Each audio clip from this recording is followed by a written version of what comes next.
Hola, mi nombre es Florencia Vilches, soy médica psiquiatra y en esta ocasión me referiré a una subespecialidad de la psiquiatría de enlace cada vez más pujante por el aumento de la esperanza de vida, la gerontopsiquiatría. Repasaremos en este módulo los cuadros más comunes y su manejo farmacológico, apuntando al diagnóstico diferencial, farmacología racional y al cuidado de nuestros adultos mayores, definidos según la OMS como las personas de más de 65 años. Entonces programaremos nuestra agenda de la siguiente manera. Primero repasaremos algunos aspectos de por qué es diferente la gerontopsiquiatría de los cuadros en adultos jóvenes, es decir, por qué los tratamientos son de la farmacología diferencial. Veremos los cuadros clínicos principales y sus características, así como los tratamientos adecuados e inadecuados en este grupo etario de acuerdo a los últimos estudios y enfoques. Al final, nos tomaremos un minuto para sacar conclusiones. Aclaramos recién que la gerontopsiquiatría ocupa un lugar muy importante hoy en nuestra área de trabajo, porque se equipara en duración a la adultez joven cada vez más. Y como médicos deberemos manejar con mucha experticia los cuadros, lo cual nos obliga a estudiar mucho porque es una etapa diferente. De hecho, el capítulo de la farmacología que aborda este tema es la farmacología diferencial. ¿Y por qué es diferente? ¿Por qué habrá que estudiar tanto? Porque como psiquiatras es una de las etapas que más nos obligan a recordar en detalle la clínica médica, por las comorbilidades, las modificaciones farmacocinéticas y farmacodinámicas, lo que da lugar a un medio interno alterado. A esto debemos sumarle la polifarmacia, definida como la polimedicación, poliprescripción y automedicación, por lo que hay que ser un memorioso de las interacciones. Para complicarlo un poco, los cuadros comunes, entre comillas, se presentan atípicos. A veces son como la punta de un iceberg, como veremos en un rato, y otras se camuflan y nos confunden como los camaleones. Punto aparte es la relación con este paciente tan especial, con sus miedos, sus creencias, sus estigmas y en otros casos con su familia. Más de una vez hemos escuchado de los pacientes: yo no estoy loca, no sé por qué me traen, o dejé la medicación porque mi hija me dijo que era mucha. Otras veces, por el contrario, se interiorizan del cuadro y aunque nos lleve tal vez más tiempo la consulta, nos aseguramos colaboradores de lujo en el tratamiento de nuestros mayores. Nos transformamos con los adultos mayores en grandes detectives que tienen que resolver y tratar el caso de la mejor manera posible para conseguir una buena calidad de vida en los años por venir, que cada vez parecen ser más. Entonces, ¿con qué nos encontramos en el consultorio o en el internado cuando nos visita un adulto mayor? Como la prevalencia en psiquiatría lo asevera, lo más común de ver es trastornos de ansiedad y depresión, enfermedades neuropsiquiátricas como deterioro cognitivo o demencias y Parkinson, y en el internado la VEDET, el síndrome confusional agudo, que incluye al síndrome de excitación psicomotriz. Además, incluimos otros trastornos afectivos y psicóticos de raro comienzo en la tercera edad. Siempre debemos controlar al paciente con un mínimo examen físico y neurológico, análisis de sangre y orina y un electrocardiograma. Y acá comenzamos con la analogía del iceberg y el camaleón, ya que es raro observarlos como los leemos en el DSM o en los tratados de psiquiatría. En la depresión, por ejemplo, es muy común el predominio de la hipobulia o anedonia, así como fallas mnésicas o atencionales que preocupan severamente al paciente. No así la aparición de tristeza. Por lo tanto, el camaleón se camufla en un perfecto deterioro cognitivo, que lleva a muchos médicos tratantes a iniciar tratamientos con antidemenciales. A este embrollo vamos a agregar un dato importante. Muchos estudios indican que la depresión o ansiedad en los adultos mayores pueden ser prodromos de inicio de un deterioro cognitivo leve. Sumado a esto, tenemos patologías clínicas y fármacos que pueden causar síntomas depresivos. Acá los observamos en esta diapositiva.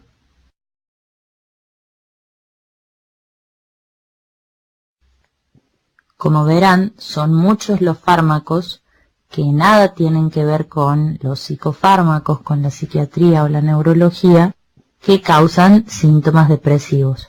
Por lo tanto, es muy importante cuidar y atender a la clínica médica del paciente. Entonces, ¿cómo los tratamos? Los antidepresivos han evolucionado desde los IMAO, luego tricíclicos, IRS, duales, hasta los multimodales. Estos últimos tres grupos son los más indicados por la baja incidencia de efectos adversos, con algunas perlitas que recalcaremos. De los IRS, sertralina es el más recomendado en pacientes con diabetes e hipertensión o cardiopatías, ya que tiene bajísima incidencia en estas patologías de efectos adversos. Es un leve inductor del CYP3A4, por lo tanto, hay que tener en cuenta por algunas interacciones que se pueden producir, pero al ser tan leve no es una complicación importante.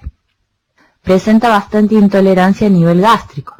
Siempre empezar con dosis subóptimas e ir titulando lentamente cada 4 a 6 días. Explicar a los pacientes los posibles efectos adversos, sobre todo intolerancia gastrointestinal o alguna cefalea los primeros 10 días. Citalopram y escitalopram, en general fármacos muy bien tolerados, al utilizar el 2C19 no tienen prácticamente interacciones, pero hay estudios que indican, sobre todo en el citalopram, en 40 miligramos, que aumenta el riesgo de caídas por su efecto prolongador del QTc, por lo que hay que vigilar estos pacientes, al igual en pacientes con insuficiencia renal crónica y clearance de creatinina de menos de 20. No así el escitalopram, que tiene un perfil cardiovascular mucho mejor. Fluoxetina y paroxetina no serían de elección por sus efectos inhibidores 2D6, y en paroxetina además se suma el efecto anticolinérgico que aumenta los síntomas cognitivos. Pero paroxetina es muy bien tolerado en la población anciana, sobre todo en ansiedad, por sus escasos efectos colaterales, por lo que hay que medir costo-beneficio. Tener en cuenta la hiponatremia. Los duales son grandes aliados en cuadros más graves. Venlafaxina y desvenlafaxina en dosis altas son toleradas siempre y cuando se cuide el aumento de tensión arterial. Duloxetina en pacientes con dolor crónico, aunque difícil de tolerar a nivel gástrico. El bupropión en la depresión por Parkinson, cuidando la aparición de alucinaciones por su efecto dopaminérgico. Los multimodales como vilazodona y vortioxetina se han usado con éxito y con mínimos efectos colaterales, remarcando su acción a nivel cognitivo. Sobre todo, vortioxetina tiene náuseas como efecto adverso al inicio. No hay tantos estudios todavía en adultos mayores, eso es importante marcarlo. Agomelatina y trazodona tienen un buen efecto hipnótico principalmente, no así como antidepresivo en general, por lo que se pueden combinar en pacientes con insomnio, cuidando el hepatograma en agomelatina. A veces es necesaria la potenciación con fármacos como aripiprazol, 2,5 o 5 miligramos, quetiapina, lamotrigina, lurasidona o combinación con antidepresivos. Hay algunos estudios que hablan de la mejoría de la cognición con memantina en cuadros anímicos, pero aún son controversiales.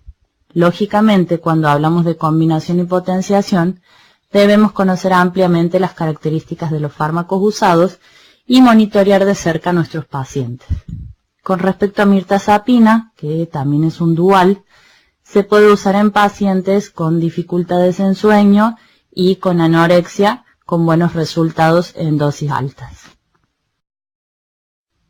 Este artículo de Mulsant y colaboradores de 2014 del Clinical Geriatrics nos muestra algunas pautas de tratamiento en depresión geriátrica. Se presentan algoritmos de tratamiento basados en la interpretación del autor de la evidencia disponible hasta el momento. Se revisaron en él 2 estudios randomizados que comparaban un tratamiento escalonado y se midieron los grados de intervención y el cuidado usual, mejorando notablemente cuando se seguía un tratamiento escalonado. En esta diapositiva observamos el grado de respuesta en 9 estudios controlados, resultando significativo el uso de fluoxetina, sertralina, paroxetina CR y duloxetina. Los mismos resultados en cuanto a los fármacos en la remisión en estos mismos 9 estudios controlados. Dentro del mismo paper, Mulsanne compara dos consensos de expertos, el de Estados Unidos y el canadiense. En cuanto a las guías de Estados Unidos, el tratamiento preferido es con IRS o venlafaxina más terapia. En las guías canadienses, en la depresión leve, el antidepresivo o la terapia, en la depresión moderada a grave, la combinación. En cuanto a tratamientos específicos para adultos mayores, el consenso de expertos de Estados Unidos dice citalopram o sertralina o paroxetina. En cuanto al consenso canadiense, citalopram, sertralina, bupropión o mirtazapina. Siempre empezar con dosis bajas. En canadiense dice la mitad de en los adultos jóvenes. Esperar 2 a 4 semanas para subir la dosis o 3 a 5 semanas si hay respuesta parcial en el estadounidense. Y el consenso canadiense dice, sin respuesta después de 2 semanas, aumentar la dosis. Los estadounidenses dicen cambiar el tratamiento después de 3 a 6 semanas sin respuesta o 4 a 7 de poca respuesta. Los canadienses después de 4 semanas cambian el tratamiento si no hay respuesta o 4 a 8 si hay poca. En los no respondedores, los estadounidenses cambian a venlafaxina, bupropión, mirtazapina, nortriptilina o algún otro IRS. Los canadienses dicen cambiar a otro antidepresivo considerando la posibilidad de pérdida de efecto logrado. En cuanto a los estadounidenses, también proponen combinar con litio duales y en mínima respuesta los canadienses dicen combinar con otros antidepresivos, estabilizadores, psicoterapia y considerar el TEC. Continuar y combinar con litio, bupropión y mirtazapina. A partir de estas guías se plantea un algoritmo farmacoterapéutico para la depresión en etapa tardía, que contempla un primer paso con escitalopram, usando alternativas como sertralina o duloxetina.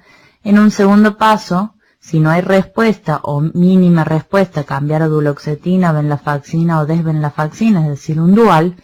Paso 3, trabajar más sobre noradrenalina y dopamina con nortriptilina o bupropión. Si hay poca respuesta, hacer terapia de potenciación con litio o antipsicótico atípico o combos heroicos con IRS o duales como mirtazapina o bupropión. Cada etapa debe durar 6 semanas aproximadamente, variando de 4 a 8 semanas. Este artículo de Journal of Gerontologic Medical Science de 2015 se evaluó la relación de vitamina D con el riesgo de depresión, encontrándose que los pacientes con vitamina D menor a 20 nanogramos mililitro tuvieron más riesgo de depresión que los de más de 30 nanogramos por mililitro.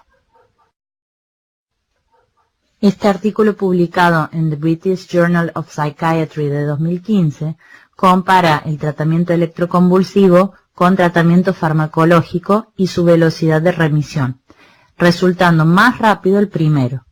Lamentablemente, en Argentina tenemos algunas trabas para usarlo más, principalmente por la falta de información tanto de los médicos como de los pacientes que lo relacionan con métodos de tortura muchas veces.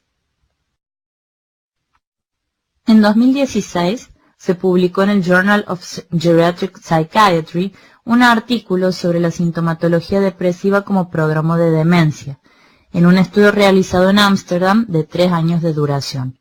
Se concluyó que el riesgo es heterogéneo y es probable debido a diferentes caminos, inclusive la depresión, y el camino que incluye síntomas cognitivos y motivacionales que reflejan quejas cognitivas, particularmente en ausencia de síntomas depresivos. Hay que garantizar para cada uno un abordaje terapéutico distinto. Pasamos a otra patología prevalente, la ansiedad. Esta presenta diferentes características físicas principalmente, sobre todo predominando el trastorno de ansiedad generalizada, con síntomas como mareos, inestabilidad, preocupaciones excesivas e intolerancia gástrica a fármacos. Vemos pacientes que se acercan tensos, temblando en ocasiones, verborrágicos, y con la clásica aclaración: soy muy sensible a la medicación, doctora. En estos pacientes, como dijimos, a veces solo es útil la paroxetina, por su perfil de tolerabilidad. Los IRS en general pueden servir eligiendo siempre de acuerdo a una anamnesis exhaustiva, evaluando si el paciente es constipado o tiene diarreas, si tiene insomnio, anorexia, etc. También responden muy bien a dosis de más de 150 de venlafaxina, cuidando la hipertensión arterial. A veces es necesario potenciación con dosis bajas de risperidona 0,25-0,5, donde está presente el efecto ansiolítico y sobrepensamientos catastróficos sin mayores efectos adversos. El capítulo más difícil es el de los ansiolíticos. En general, la mayoría viene medicado hace años por su cardiólogo o clínico con benzodiazepinas. Si es posible, intenta retirarlas de a poco cuando se pueda, ya que aumentan el riesgo de deterioro cognitivo. Siempre explicar que no se dejan de golpe. Si se usan, tratar de que sea por poco tiempo, en dosis bajas, y preferir las de vida media más cortas y menos lipofílicas, para evitar acumulación. Recordar que las más potentes, como clonazepam o alprazolam, son las que más se afectan la zona CA1 del hipocampo, lugar donde se guarda la memoria anterógrada. Los hipnóticos, como zolpidem o esopiclona, se pueden usar en dosis bajas, teniendo en cuenta que pueden dar alucinaciones y sonambulismo. La pregabalina puede ser un aliado siempre que empecemos también con dosis bajas y si no aparece inestabilidad o mareo que aumenten los riesgos de caídas. Hay varios estudios en pacientes con demencia en donde por disminución de la MSH, hormona precursora de la melatonina, es útil usar esta última como complemento para regular el ritmo circadiano y mejorar la deambulación nocturna. Recordar que demora 2 semanas en hacer efecto. En este paper de Drugs Aging de 2013 se evalúa el uso de benzodiazepinas en gerontopsiquiatría. Las benzodiazepinas son muy usadas en esta especialidad, pero la información sobre el uso de estas es incorrecta y puede tener consecuencias si los síntomas causados por el uso o cese abrupto son malinterpretados. Menos común de ver, de inicio, es un cuadro afectivo bipolar, aunque hay que investigarlo en todos los casos de depresión, sobre todo en los pacientes que nunca respondieron bien a antidepresivos. Podremos usar litio, valproato, lamotrigina, quetiapina, siempre con precaución. Tengamos en cuenta siempre los trastornos de personalidad que pueden influir negativamente en nuestros tratamientos. Con respecto al trastorno delirante, preguntarse si no presenta o no se presenta en el marco de un deterioro cognitivo de inicio. En cuanto a los antipsicóticos, valorar el aumento de riesgo de stroke en demencia, síntomas extrapiramidales, riesgo de caídas y eventos cardiovasculares. Siempre usar dosis mínimas necesarias y preferir los de menos efectos adversos como quetiapina, aripiprazol o olanzapina, evaluando en esta última el síndrome metabólico y su efecto anticolinérgico. Dejar de segunda línea los típicos en la medida de lo posible. Con risperidona usar dosis bajas, así como con haloperidol y levomepromacina. Pasando al deterioro cognitivo leve y demencias, es importantísimo pensar en los síntomas cognitivos como la punta del iceberg. Hay que descartar causas clínicas como hipotiroidismo, déficit de B12, ácido fólico, calcio, magnesio, traumatismo cráneoencefálicos recientes y uso de fármacos que aumentan las fallas como anticolinérgicos en general, principalmente antiprostáticos, paroxetina, olanzapina, etc. La motrigina reduce el ácido fólico y genera distracción, el topiramato, etc. Remarcamos la comorbilidad con trastornos ansioso-depresivos que aumentan los síntomas, por lo que siempre es importante tratarlos. Actualmente contamos con pocos fármacos antidemenciales, los anticolinesterásicos que se deben usar con precaución en pacientes cardiópatas por ser bradicardizantes, la memantina que en los últimos estudios se usa además como coadyuvante en cuadros depresivos con síntomas cognitivos. La cerebrolicina, aprobada por FDA en tratamiento de Alzheimer, y se están estudiando nuevos fármacos que utilizan como target el 5-HT6 y algunos monoclonales, ya que cada vez se hace más mención al rol de la proteína Tau en Alzheimer. Otros fármacos no funcionaron. El uso de omega 3, de vitamina E, etc., es controversial y ha sido desestimado en los últimos años. Importantísimo el tratamiento de síntomas conductuales en las demencias. Acá entran en juego los antipsicóticos de segunda generación, que si bien tienen advertencia de aumentar el riesgo de stroke y sus eventos cardiovasculares, muchas veces son la única alternativa. En este caso, elegir drogas con pocos efectos extrapiramidales en dosis bajas por poco tiempo. Otras opciones son el citalopram con estudios de mejoría de conducta y el valproato en dosis bajas. Instruir a los cuidadores y a la familia en la preponderancia del accionar no farmacológico reduce mucho el uso de medicación y se deben recomendar estrategias de acción o formación para los cuidadores.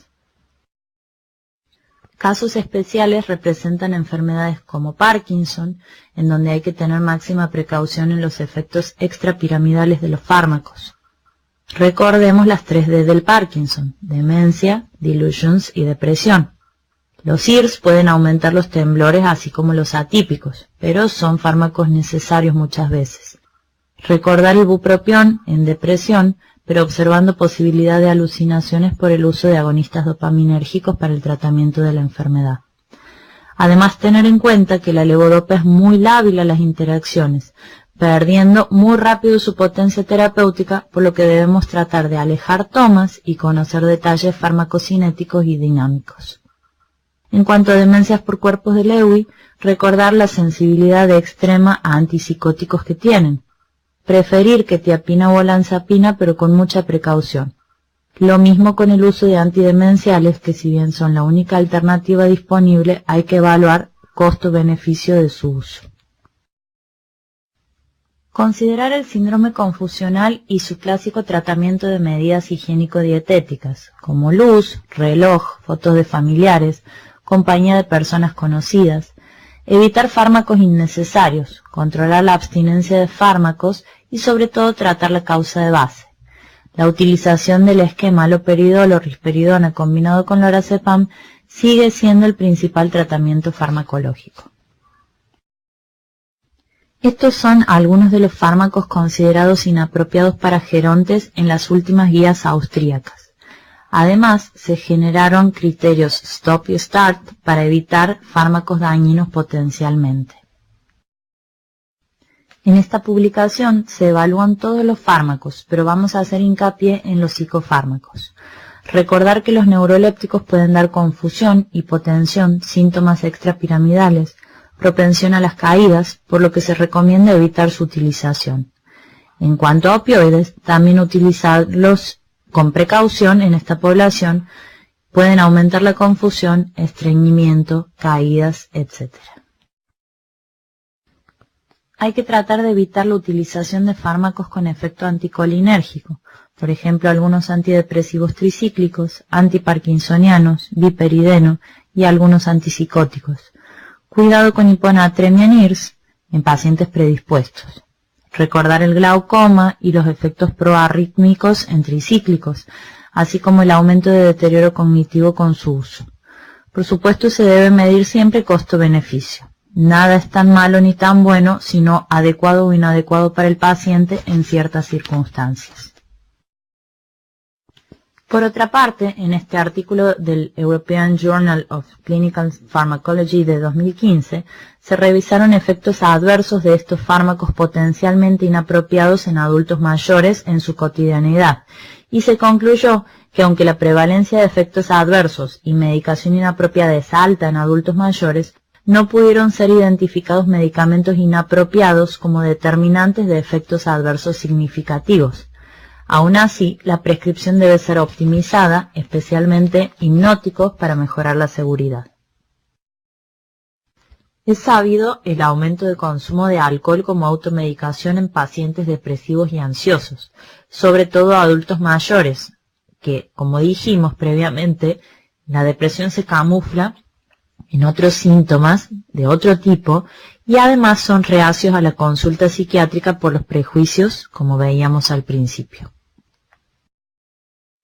Acá les muestro un paper que habla de la prevalencia de los desórdenes mentales en adultos mayores en atención primaria sin demencia, del International Psychogeriatrics de 2015.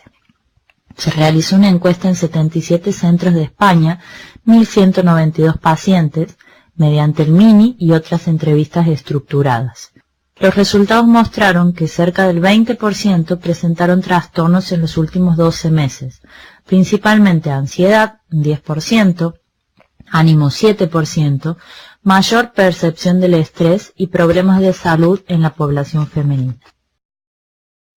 Esta es una revisión de los años 80, pero me pareció interesante remarcar la actitud de los psiquiatras frente a los trastornos en adultos jóvenes y adultos mayores.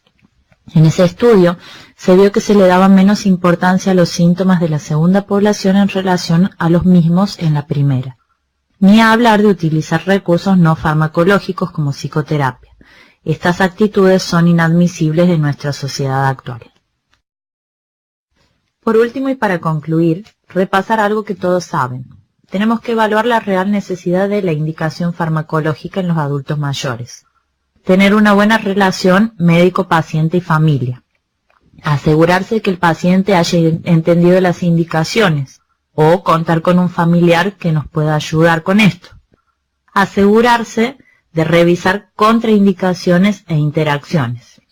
Hay que pensar en el estado clínico del paciente y controlar que todo esté en orden. Utilizar fármacos de fácil manejo, evitar la polifarmacia, comenzar con dosis bajas, tener en cuenta que el paciente puede automedicarse, contar con familiares que supervisen, tener en cuenta el costo de los tratamientos, elegir según la tolerancia. Esto es la farmacología racional en una población diferencial. Por último, todos llegaremos a ser adultos mayores. Tratémoslos como esperamos que nos traten en el futuro. Muchas gracias por su atención y quedamos en contacto en el foro por cualquier duda.